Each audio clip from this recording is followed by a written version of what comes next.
security prison built in this country, and it was built to keep men in.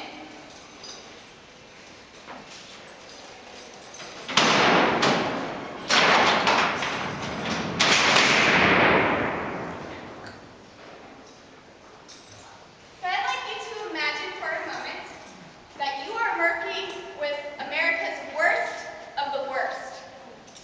What would be your primary concern? Your safety, right? When Alcatraz first started as a prison, it was a minimum security prison. It was a military prison at the time.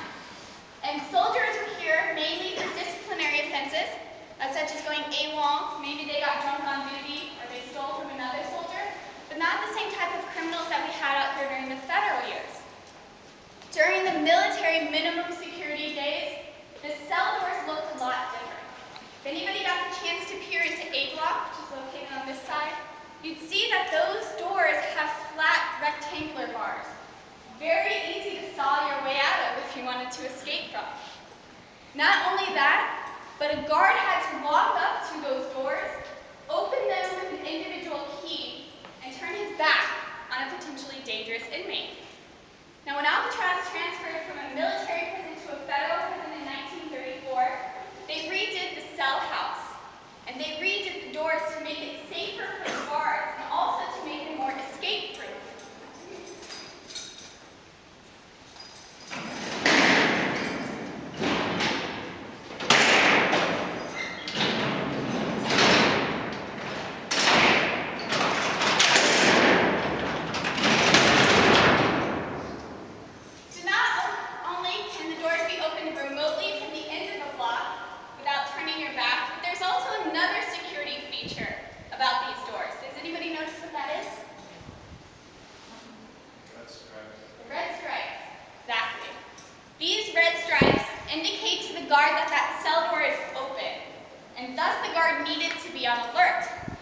Now, in order to open the doors of Alcatraz, it required the action of 2 guards.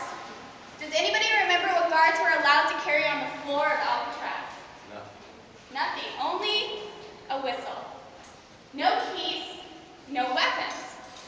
So in order to open these doors, the guard that was working on the floor had to request the key from the gun gallery guard, who would be stationed up here with weapons and keys. He would lower the key on a rope to the officer on the floor. Now, the key was never just dangling there, not during operation. That would have been true psychological torment for the inmates. That was dangling right there. But the key would be lowered down, and then the guard on the floor would send the key back up after he had completed the opening of the doors. Now, one guard, contrary to protocol, kept a key in his pocket. With that simple act, he probably changed the course of history. I'll tell you a little bit about him in just a moment.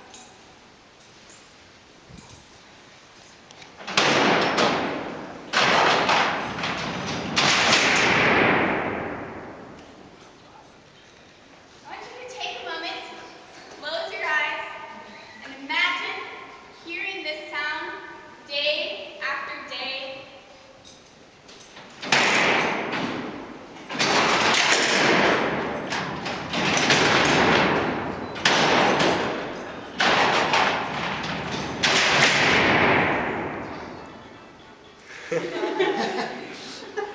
Now, one inmate is quoted as saying that you did not need a watch on Alcatraz.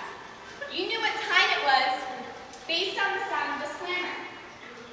You were an inmate serving a long sentence. What would you be thinking about behind these bars? Escape. Some inmates were very desperate for escape off of Alcatraz Island. Now, most inmates recognized that the only way to truly get off of Alcatraz was to serve good time and earn that transfer to another federal penitentiary. But some men were so desperate that they tried to escape from the Rock. Who remembers the Battle of 46 from their audio tour? Probably one of the most desperate escape attempts from a prison. Bernie Coyne was the ringleader of that escape attempt. He had a job mopping the cell house floor. Now, contrary to protocol, the guard up in the gun gallery had established a habit. Inmates noticed those things, and they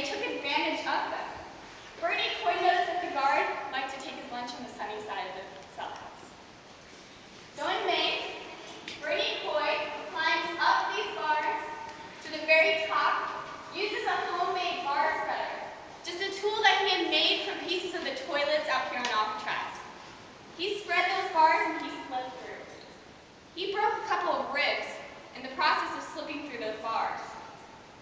But he had enough adrenaline to actually overpower that gun gallery guard and lower both his keys and his weapons to the co-conspirators on the floor. What do you think they did with those keys? They opened the cell doors of Alcatraz.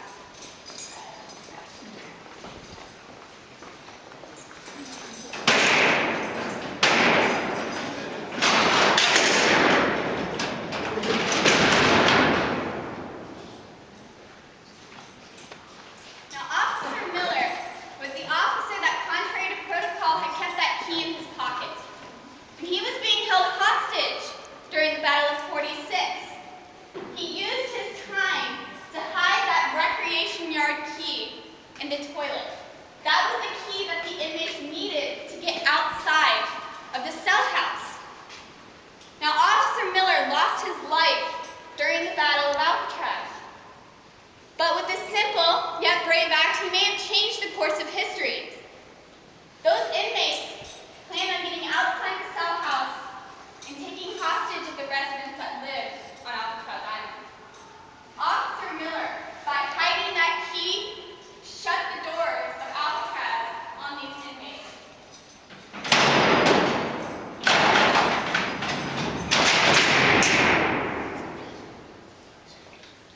Does anybody think they'd like to spend time behind those bars? So I want to remind you tonight that you're very lucky, because you don't have to serve time behind those bars, and you came out here to enjoy Alcatraz Island. And I'd like to end my talk tonight with a quote said by John Hart. And John Hart said, "The impulse is to sanitize the past, to clean it up, to prettify. To remove the traces of indignity or tragedy is natural enough. But so is the impulse that tells us to value history for what it is. These events are ours.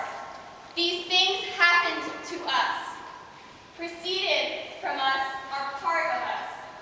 And so is Alcatraz." Thank you very much.